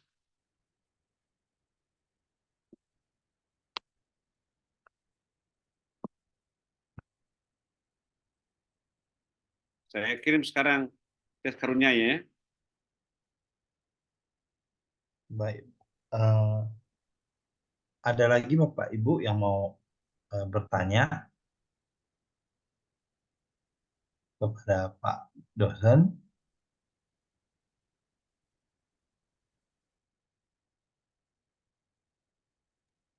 Cukup, Pak. Cukup ya? Baik.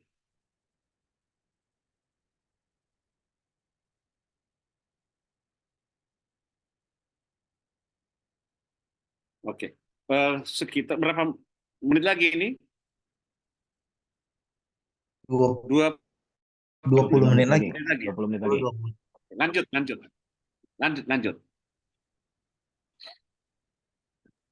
Kembali kepada share screen.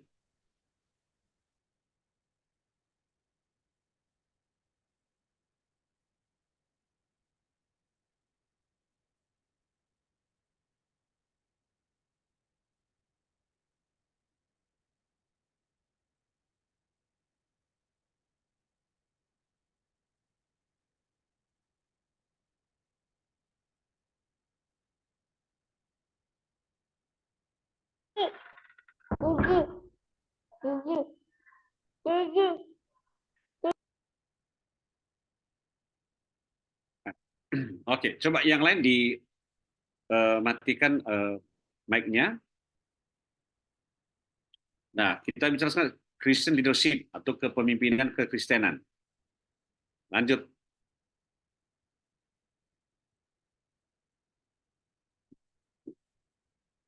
Jadi apa itu kepemimpinan kekristenan?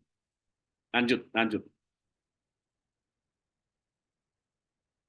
Yaitu kepemimpinan Kristen adalah kepemimpinan gembala.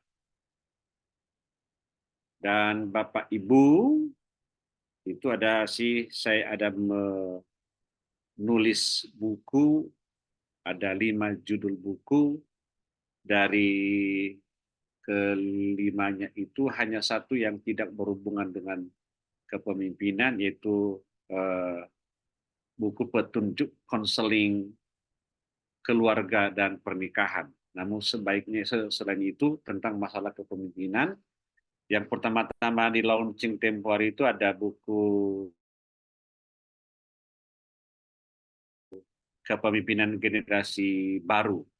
Nah, dan juga yang akan terbit nanti bulan ini sudah selesai diurus ISBN-nya, dan kemudian ada lagi nanti keluar hak ciptanya itu, yaitu peranan kepemimpinan gembala di dalam gereja. Nah, ini kita berbicara masalah kepemimpinan dulu ya. Kepemimpinan Kristen adalah kepemimpinan gembala. Tentunya semua orang tahu akan hal ini, gembala lah yang menjadi pemimpin dalam gereja lokal masing-masing. Dan kepemimpinan Kristen adalah kepemimpinan yang melayani, bukan dilayani, tetapi kepemimpinan yang melayani. Kemudian kepemimpinan Kristen menekankan pada kerendahan hati. Nah, di sini banyak kita harus dituntut untuk menjadi pemimpin yang rendah hati.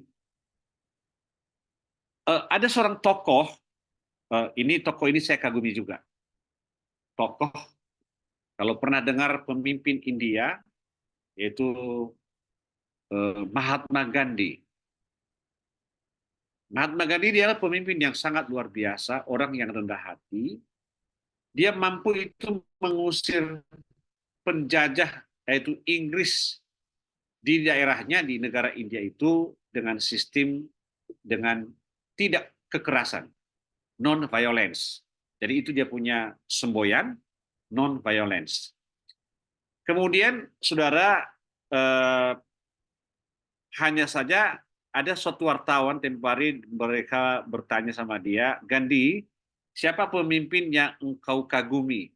Dan dia berkata, pemimpin yang saya kagumi adalah hanya satu, yaitu Yesus Kristus. Lalu bertanya sama dia, lalu kenapa kamu tidak masuk Kristen? Nah, saya tidak masuk Kristen itu waktu di Afrika dulu, bukan di India. Karena dia sekolah di Afrika. Saya tidak masuk Kristen itu karena orang Kristen itu sombong-sombong amat. Sangat menarik sekali akan hal itu. Kenapa? Waktu di Afrika itu ada suatu suatu pemisahan yang kulit putih dengan kulit gelap begitu. Nah, ini yang terjadi di Afrika pada waktu itu. Sehingga dia tidak tertarik lagi. Memang dia masuk gereja dia, tapi dia tidak tertarik. Kenapa? Karena sempat dia diusir dari pertemuan ibadah pada waktu itu. Jadi sehingga dia tersakiti hatinya dan memilih untuk berdiam diri, dan lebih bagus dia menjadi pemimpin di daerahnya. Maka dia mampu mengusir penjajah di daerahnya itu. Ingat ya, dia punya semboyan itu non-violence. Nah, itulah yang seharusnya kita mau kerjakan juga. Tidak perlu ada yang disebut atau tidak perlu ada suatu kesombongan dalam hidup kita. Mari kita menjadi satu. Yang berikutnya adalah kepemimpinan Kristen berkaitan dengan hubungan, relasi, membangun hubungan. Jadi jangan kita menjadi orang yang orang yang tidak punya teman. Kita harus juga membangun suatu hubungan satu dengan yang lain. Kita harus berteman dengan orang lain. Kita harus menjalin komunikasi dengan yang lain. Ya, kalau hubungan itu sangat membantu sekali kita punya pelayanan. Nah, di mana rusaknya pelayanan? Nah, di sini kadang-kadang begini. Rusaknya pelayanan itu karena kita menganggap bahwa pelayanan kita itulah yang paling hebat. Ada suatu isu yang saya kemukakan pada waktu kami ujian disertasi itu, lalu yang saya ungkapkan itu adalah bagaimana cara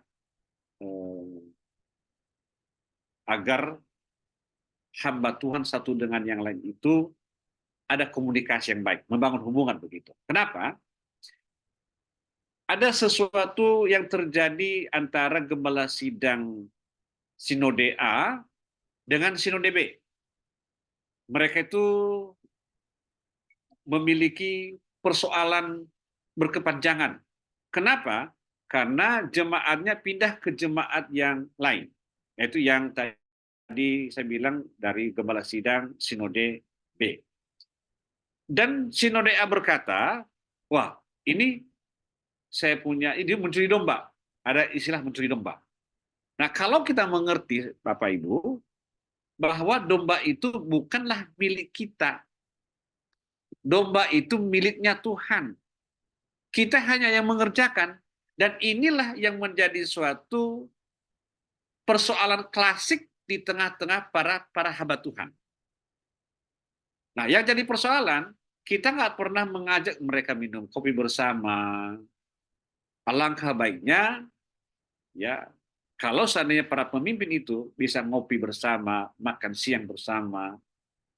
Untuk apa? Untuk menghindari suatu hal-hal yang ini tadi, yang disebut merenggangkan suatu hubungan antara si A dengan si B. Makanya perlu lagi kita, ya, kepemimpinan Kristen itu berkaitan dengan hubungan. Maka jalinlah hubungan Bapak Ibu dengan sinode yang lain. Gitu. Jangan lagi ada kedengaran di tengah-tengah kita curi domba. Karena domba itu bukan punya kita. Domba itu punyanya Tuhan. Gitu. Contoh, kami di Medan ini, ada memang teman-teman saya juga yang merasa akan sedikit terkuras jemaatnya. Yang di Medan ini kan ada gereja yang besar. Dan para anak-anak mudanya semua ya lebih kepingin mereka beribadah ke sana. Dan gereja-gereja yang lain merasa, wah ini jemaat saya itu berkurang ini, mereka semua ke sana. Baik dari aliran Lutheran maupun juga aliran yang karismatik dan rematik ini semua. Nah, kenapa mereka berpindah? Karena di sana mungkin lebih bagus. Akhirnya kita merasa bahwa jemaat kita dicuri oleh orang-orang itu. Nah, di sini jangan sampai kita juga tersakiti oleh karena hal yang disebut mencuri domba. Ingat ya, domba bukan punya kita, domba miliknya Tuhan. Itu dia. Memang banyak begitu mereka mengutamakan itu, tapi kita nggak bisa demikian. Supaya apa? Bebas kita daripada sakit serangan jantung. Ya, kalau memang Tuhan izinkan apa yang kita kelola, apa yang kita layani, apa yang Tuhan izinkan bagi kita untuk layani, silakan untuk layani. Jangan demikian. Kemudian kepemimpinan Kristen itu berkaitan dengan penata layanan. Nah, tentunya kita harus menata pelayanan kita. Jangan menjadi suatu pelayanan yang biasa-biasa. Tapi ada hal-hal yang luar biasa. Tempoh hari saya pergi ke daerah Blitar itu. Minggu lalu Pak Ferry. Saya ke Blitar dan saya melihat ada gereja yang jemaatnya hanya 11 orang. Lalu saya bilang, ya bagaimana caranya supaya banyak jemaat di sini? Biasanya jemaat banyak setiap acara apa? Mereka bilang setiap Natal. Ya udah, buatkan acara Natal tiap minggu supaya ramai jemaat di situ. Kenapa nggak banyak jemaat? Karena memang tidak ditata pelayanan itu sedemikian rupa. Maka perlu sekali teman-teman agar kita juga kreatif dalam menata pelayanan kita di gereja lokal kita masing-masing. Berikutnya, kepemimpinan gembala. Ya, lanjut. Nah, gembala adalah orang yang mempunyai beberapa peran terhadap dombanya. Ya, gembala memimpin, memberi makan, memelihara, menghibur, mengoreksi, dan melindungi. Ini tugasnya ya. Selagi gembala memimpin, memberi makan, memelihara, menghibur, mengoreksi, dan melindungi. Nah, Bapak Ibu, jangan kita dalam pelayanan itu membangun suatu tembok di dalam pelayanan kita. Kita belajar dari Abraham. Abraham itu Dia tidak membangun tembok atau pagar. Pagar aturan-aturan maksud saya, aturan-aturan ini. Dia nggak membangun tembok-tembok dan pagar-pagar, tapi dia itu justru menggali sumur. Memperbanyak sumur justru. Untuk apa? Agar semua domba-domba datang ke sumur itu, meminum air dari sumur itu sendiri. Memastikan bahwa semua orang datang ke situ. Semua domba-domba datang ke situ untuk meminum air dari sumur itu. Apa yang disebut air? Mungkin firman Tuhan yang kita mau sampaikan kepada jemaat, berikanlah satu firman Tuhan yang menyegarkan, yang memimpin, yang seolah itu menjadi suatu makanan mereka. Dan jangan salah, kita pelihara mereka. Jangan main tendang. Jangan ada jemaat yang dipecat. Ada pula jemaat dipecat. Dan kemudian kita memberikan mereka suatu penghiburan di waktu mereka susah, di waktu mereka sedang bersedih. Dan ingat baik-baik, tentunya kita pakai firman Tuhan untuk apa? Untuk menasehati, untuk mengoreksi, dan juga untuk melindungi mereka dari perbuatan-perbuatan yang jahat. Itu tugas kita bagi pemimpin di dalam gereja lokal. Nah, gembala adalah kawanan domba Tuhan. Kawanan domba Tuhan. Kita sebenarnya menemani, menjaga, memelihara domba Tuhan itu. Nah, bagaimana caranya? Kita perlu mengadopsi gaya kepemimpinan Yesus. Ya. Bagaimana caranya Yesus memimpin jemaatnya, murid-muridnya. Nah, itu juga kita buat. Nah, saudara, Rasul Paulus memahami hal ini. Ikutlah teladanku, sama seperti aku juga mengikuti teladan Kristus. Dan tentunya semua orang tahu ayat ini. Nggak mungkin lagi diajari akan hal itu. Nah, gembala ini dia. Jadi kita harus mengikuti, kita harus menjadi teladan bagi jemaat kita juga. Ya, jangan dalam jemaat kita berbicara A, di luar kita menjadi orang yang bertindak B. Nggak boleh. Ya, kita harus memiliki integritas. Maka Paulus berani berkata ini, ikutlah teladanku. Nah, hamba Tuhan harus berani mengatakan itu sama jemaatnya. Ikutlah teladanku. Saya sering berkata sama jemaat kami, kalau pernah engkau melihat Bapak Gembalamu merokok, maka merokoklah kau. Kalau pernah engkau melihat gembalamu minuman keras, silakan minuman keras. Kalau pernah engkau melihat gembalamu selingkuh, silakan engkau selingkuh.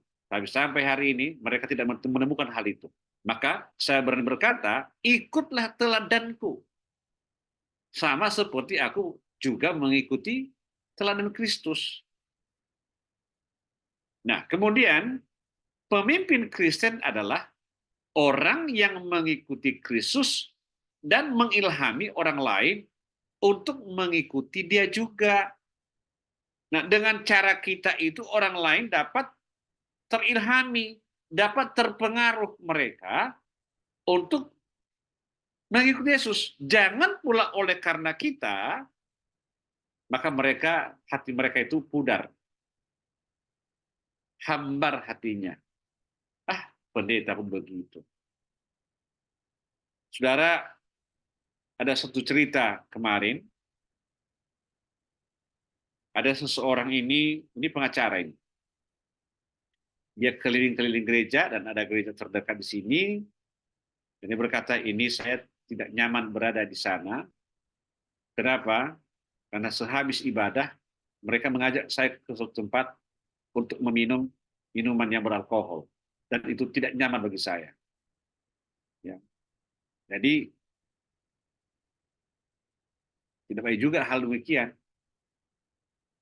Kalau kita tidak menjadi contoh bagi mereka. Ya. Saya rasa sampai di situ dulu, karena berikutnya kita akan lanjutkan pada minggu yang akan datang tentang kepemimpinan pelayanan. Kita harus bagi-bagi dulu. Demikian yang saya sampaikan. Kami kembalikan kepada host. Ya, Bapak Ibu, ada yang mau bertanya kepada Pak dosen? Atau mungkin ada satu pertanyaan gitu? Kalau nggak ada, kita akan foto bersama, lalu tutup dalam doa untuk kelas malam hari ini. Foto aja langsung. Foto aja ya. Oke. Saya mulai dari slide pertama ya. Tolong hidupkan kameranya, Bapak Ibu. 1, 2, 3.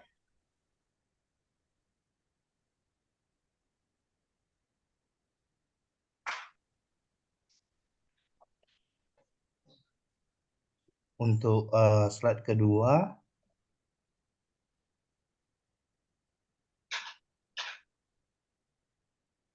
ya, 1, 2, 3. Ya, sudah. Saya serahkan kembali kepada Pak dosen. Ya, Pak Ferry yang Untuk, memimpin kita dalam doa. Ya. Oke. Mari kita berdoa. Bapak, kami bersyukur malam ini, terima kasih untuk sesi malam ini ya Tuhan, mengenai kepemimpinan. Kami mohon kiranya apa yang sudah kami terima malam ini menjadi sebuah pelajaran yang sangat berguna untuk kami lakukan di tengah-tengah pelayanan kami. Kami boleh menjadi pemimpin yang dapat diteladani oleh banyak orang ya Tuhan. Kami bersyukur Tuhan berkati Pak Andraha yang sudah menyampaikan materi untuk kami malam ini, berkati kesehatannya dan kekuatannya agar dia tetap berdiri memimpin banyak jemaat yang Tuhan percayakan kepadanya. Berkati juga kami semua hamba-hambamu yang mengikuti mata kuliah malam ini, berkati dengan kesehatan dan kekuatan agar kami tetap semangat untuk melayani pekerjaan Tuhan. Terima kasih, kami mau tutup perkuliahan kami malam ini dalam nama Tuhan Yesus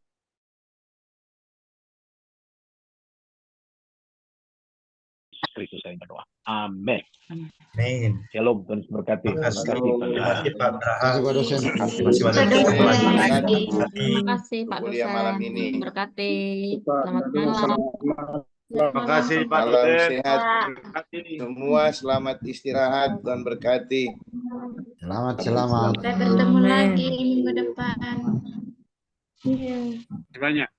Sampai jumpa. Oke, izin keluar ya. Baik, Pak. Berkati. Berkati, selamat malam. Siapa? Siapa yang foto? Oh.